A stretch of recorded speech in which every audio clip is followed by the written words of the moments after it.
Hi Math 111. This is our third and final video for section 1.1, and in this video we're going to talk about what an equation in two variables is and what a graph is, and maybe a couple of its features. So this is the end of the slide from the last video, but our new material is going to start down here in this section, so I have that old stuff still sitting there. But let's first start out with maybe talking about what an equation in two variables in fact looks like, and what its definition is. Okay, so here we have our first definition, and it says that an equation in two variables is a statement in which two expressions involving x and y are equal, right? And this is a fancy way of just saying that we have maybe an equal sign and something on each side involving x and y, and that would be an equation with two variables, a variable x and a variable y. So an example of an equation in two variables may be something you've seen before, right? Y equals 3x plus 1, right? This is an equation, right, because there's an equality, an equal sign, right? And there's two variables, there's an x and there's a y, right? And so this is a statement, and there's two expressions. There's an expression on the left and an expression on the right, and it's saying that those two expressions are equal, right? So this is a perfectly valid equation in two variables. Okay, good. And so our second idea here is that any pair of values for x and y, when used in this equation, that result in a true statement are said to satisfy the equation, right? So if we, for example, said that we knew that we had an ordered pair, maybe x was 1 and y was 4, right? We would know then that if we said, well, let x be 1 and y be 4, perhaps that pair of numbers would satisfy this equation. And how would we know? Well, we just have to replace x with 1 and y with 4 and see if we get what's called a true statement, meaning that the left side equals the right side, right? So how would I show that that's true? Well, let's let the y be 4, right? I would get 4 equals, and let's let the x be 1. 3 times 1 plus 1. And is it true that the left side of this equation equals the right side of this equation? Well, the left side says 4. And what does the right-hand side say? This is 3 times 1 is 3 plus 1, right? And again, we're sort of asking ourselves if this is true, right? So sometimes it's nice to write a little question mark above the equal sign to remind ourselves that we're asking if this is true. We don't know if it's true until we actually plug the numbers in and check, right? But here, notice it is in fact true. 4 is 3 plus 1, so we get the left and right hand sides equaling each other, which means that this pair of values for x and y, right, this point, this ordered pair, does in fact satisfy the equation, right? So we would say this point satisfies. Oops, too many e's. The equation. Okay, all we have to do is plug in the value for x, plug in the value for y, and see if we get a true statement. Let's see one where it wouldn't work, right? So let's take the same equation, right, and we'll maybe call this a new example, right? This could be our first example, and this will be our second example. This first one was a good example, and this one will now be not a good example, right? So let's maybe test the point 2, 4. Now, you're probably already thinking, yeah, I know this is not going to work, right? But let's just try it and see what happens. Let's see if this point satisfies this equation, right? So again, replace the y with 4, the x with 2, and we'll see what happens. So on the left, we get, does 4 equal, question mark, 3 times 2 plus 1? Okay, the left side is 4. Does that equal 3 times 2 is 6, 6 plus 1. So is 4 equal to 6 plus 1? No. Right? That's a big fat no right there. So since that's not a true statement, right? It's not true that 4 is equal to 7, right? So that's false. That's a false statement. Okay, that's an example of a false statement. This is an example of a true statement. That's what they mean by a true statement. So since we've come to a false statement, we know for sure that this point right here does not satisfy the equation, right? This point does not satisfy. So we would write does not satisfy.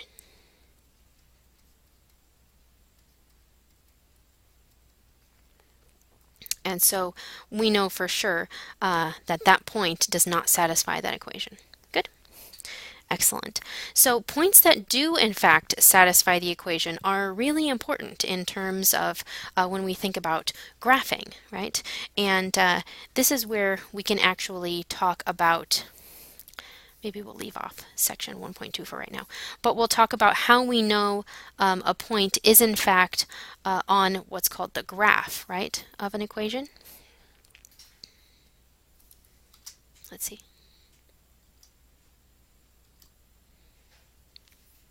Let me close this for you. I'll just minimize this for you. Okay, so what we can do is something special with these points that do in fact satisfy the equation, right? Because what we have is something special called a graph, right? And we can actually make this a definition. I thought I included this on the PowerPoint, but apparently I didn't, and that's okay. We can just write it here. Okay, so if we have what's called a graph, right? So we'll say the graph of an equation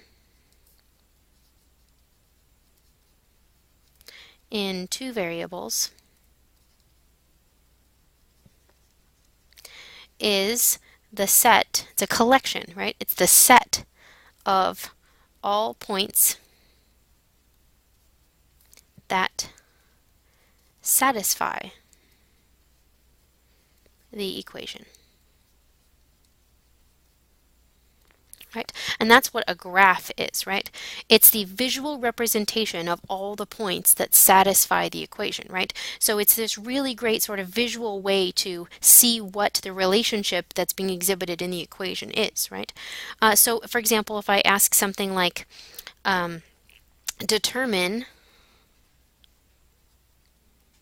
if a point, let's see, like maybe we could ask if a point is on the graph of an equation, and we might be able to figure out what to do.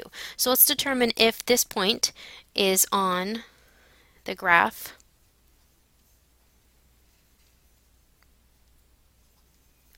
of a given function. How about 2x minus y equals 6?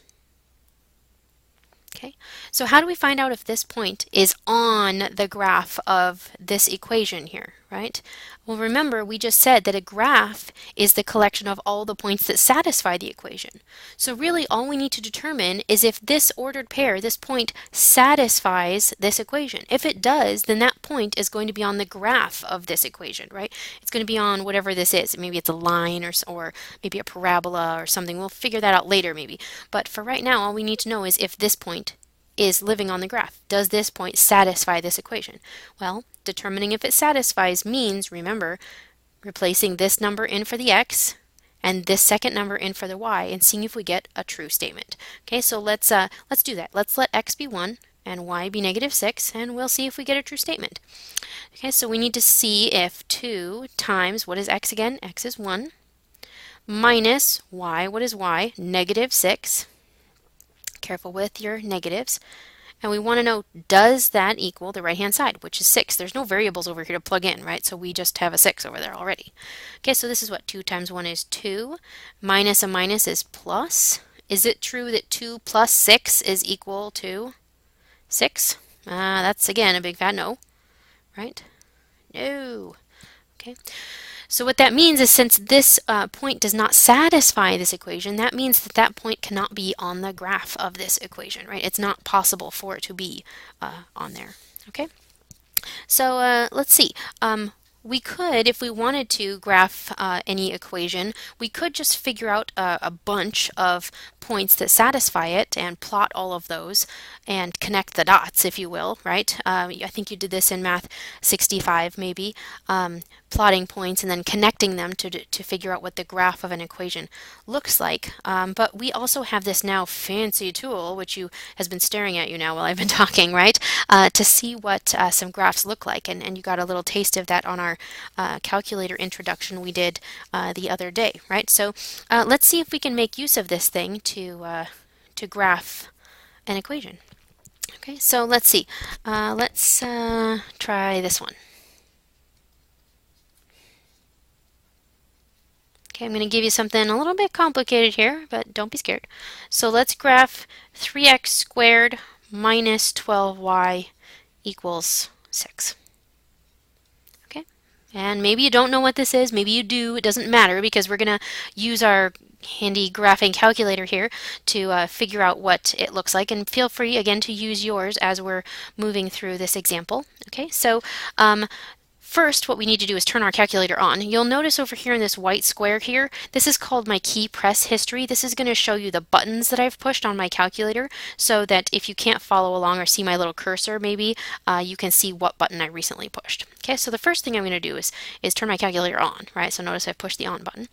Okay, and remember that if we want to graph something, well, we have to use these top graphing buttons up here, right? All these buttons up top are our graphing buttons. And to graph something, we need to enter it into our y equals menu here. So I'm going to push the y equals button, and notice that a big list comes up. I need to enter something here, right? I need to enter an equation so that my calculator knows what to graph.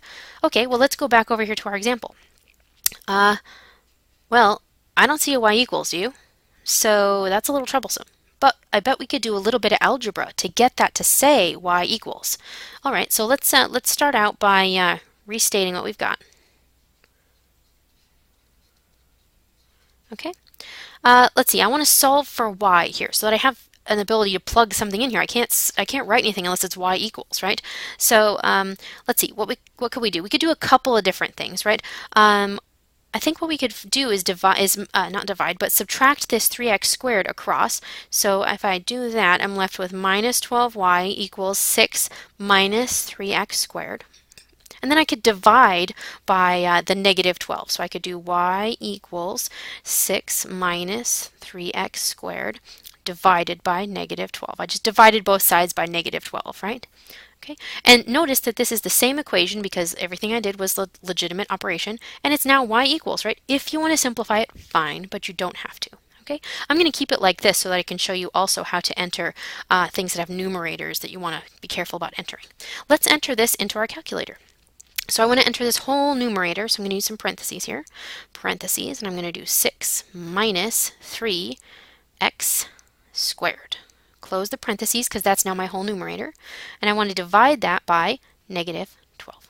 Right? And again, you can see my keystrokes. They start here in the top left and move right and then go down to the next line so you can see exactly what I typed in. Okay. Now that I have my equation plugged in, it's y equals the quantity 6 minus 3x squared, close parenthesis, divided by negative 12, I can go ahead and hit the graph button, and that hopefully will give me a picture. Ooh, that's pretty, right? So this is a shape you might be familiar with. This is what's called a parabola, right? Parabola. It's not a line, right? Oops, whoa. Here we go, parabola. Okay, this is a feature here. It has that turning effect, right? There's a lowest point and then it keeps going up in each side, right? And that's because of that x squared thing that's living right there. You might have seen that before too. Okay, so this is a graph of a parabola here, and it has a couple of important features. If you like, you can zoom in a little. If you push this zoom button right here, notice that you can zoom in, number 2. So I'm going to zoom in 2. And now it's blinking at me because it wants to know where do you want me to zoom in. So hit enter when you have it where you want to zoom in at. Aha, there we go. Good. And so we've got some important things sort of going on here. Places where it hits the x-axis and it hits the y-axis. Those are important, right? And those places have important names, and they're called the x-intercept and the y-intercept, respectively, right? So the x-intercept is where it hits the x-axis.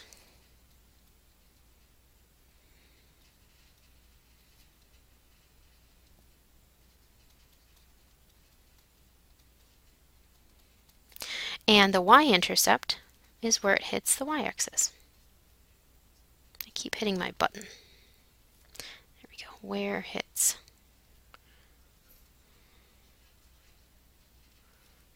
My handwriting is getting terrible. Okay, and again, those x and y intercepts are going to be ordered pairs, right? And they'll have a specific form. But what we can do for right now, because we're almost out of time for this video, is hold off on finding those until our next video, which we can do in section 1.2. But for right now, at least that's a little calculator stuff and graphing.